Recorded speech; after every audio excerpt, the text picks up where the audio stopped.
వెనక చూసి బ్రదర్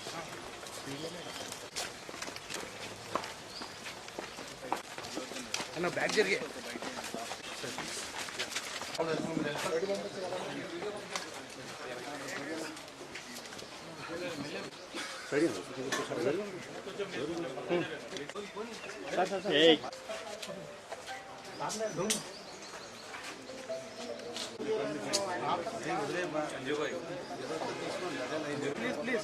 రోహిత్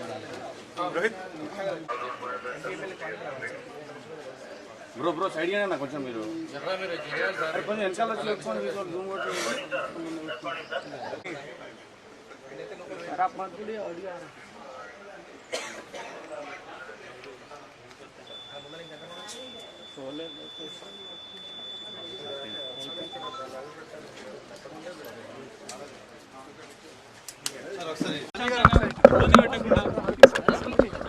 पीछे जाओ कैमरा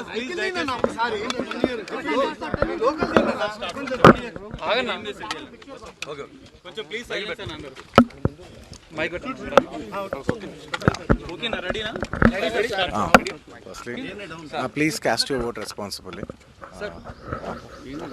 అంటే మొన్న మీరు నంద్యాల వెళ్ళారు కదా, మీ ఫ్రెండ్ కోసం వెళ్ళారు, మరి దానిపైన కొద్దిగా సోషల్ మీడియాలో వస్తుంది. Firstly I would like to tell I'm not politically aligned with any party అండి. నాకు ఒఫిషియల్గా ఏ పార్టీతో సంబంధం లేదు. I'm neutral to all parties. నా అనే వ్యక్తులు ఏ పార్టీలో ఉన్నా పార్టీకి సంబంధం లేకుండా నేను వ్యక్తిగతంగా వాళ్ళకి నా సపోర్ట్ ఇస్తాను. It could be my uncle Pawan Kalyan garu. My love and support is always there for him. And లేదంటే నా ఫ్రెండ్ నంద్యాలలో రవి గారు అవ్వచ్చు, లేదంటే రేపు మా మావయ్య గారు చంద్రశేఖర్ రెడ్డి గారు కావచ్చు, లేదంటే రేపు మా బన్నివాస్ కావచ్చు, ఎవరైనా కావచ్చు. పార్టీకి సంబంధం లేకుండా నేను వాళ్ళకి మద్దతు ఇస్తాను. And my support will be that to my close people. And మీరు పర్టికులర్ అడిగిన దానికి నంద్యాల దాని గురించి చెప్పాలంటే, రవిసింగారెడ్డి గారు నాకు ఎన్నో ఏళ్ళుగా, గత 15 ఏళ్ళుగా మంచి ఫ్రెండ్. అండ్ ఎప్పటి నుంచో నేను ఒక మాట అనేవాడిని, బ్రదర్ మీరు ఎప్పుడైనా పాలిటిక్స్లోకి వస్తే నేను ఖచ్చితంగా మీ ఊరు వచ్చి మీకు సపోర్ట్ చేస్తాను ఎప్పుడు అనేవాడిని. నేను మాట ఇచ్చాను. బట్ 2019లో ఆయన యాక్టివ్ పాలిటిక్స్లోకి వచ్చిన తర్వాత నేను అప్పుడు రాలేకపోయాను, ట్వీట్ పెట్టాను. ఈ 2024కి వచ్చేసరికి అప్పటి నుంచి నా మనసులో ఉంది, అదే ఇలా మాట ఇచ్చాం కదా, ఖచ్చితంగా వచ్చి ఒకసారి నాకు కనపడాలని నా మనసులో ఉంది. అండ్ ఈసారి ఈ ఎలక్షన్లో ఆయన నుంచుందని తెలిసింది వెంటనే నేనే ఫోన్ చేసి, బ్రదర్ చెప్పాను కదా వస్తానని, నేను వద్దాం అనుకుంటున్నాను చెప్పాను. వచ్చాను. నేను మా వైఫ్ పర్సనల్గా వచ్చి ఆయన ఊరు విజిట్ చేసి ఆయన ఇంటికి వెళ్ళి ఆయన్ని ఒక గుడ్ విల్ జెస్చర్ కింద ఆయన కలిసి బెస్ట్ విషెస్ చెప్పేసి వచ్చేసాను. లేదు, thank you.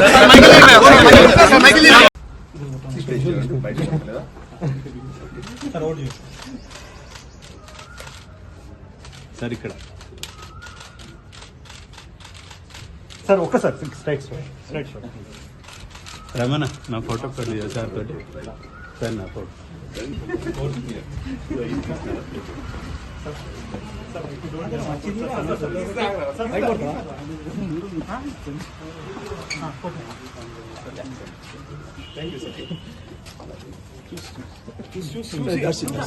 President, this I spoke. I never spoke more than this. That's it. Last time I మౌనం అవుతాను. పాప నేనే లోగో పెట్టా యాక్చువల్లీ. మీరు లోగో పెట్టొద్దాం అక్కడ. రైట్. ఇంకా చూసుకోండి. కింద పడతారు.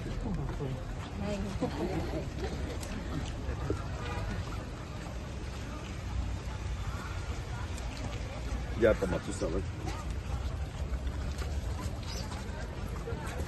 ఇక బయట మాట్లాడండి మీరు. పంపిస్తాం సార్. ఓకే. ఓకే దొరికండి వాళ్ళు తీసుకుంటారు. జస్ట్ ప్లీజ్ ఓటు హక్కు వినియోగించుకున్నామండి. Yes please.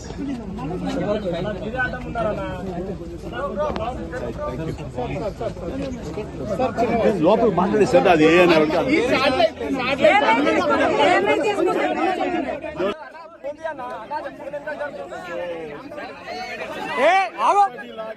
ఈసారి కూడా నా ఓటు హక్కు, నా కుటుంబ కుటుంబంతో సహా అందరూ వినియోగించుకోవడం జరిగింది.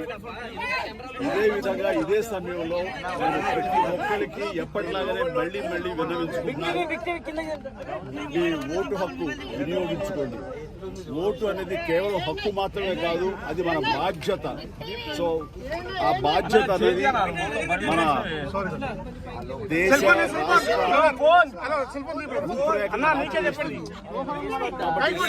నాయకులు వీళ్ళు మనకు న్యాయం చేస్తారు, మనకు సుపరిపాలన అందిస్తారు అనే నమ్మకం ఉన్నటువంటి నాయకులకి మీ మద్దతు ఓటు ద్వారా తెలపండి.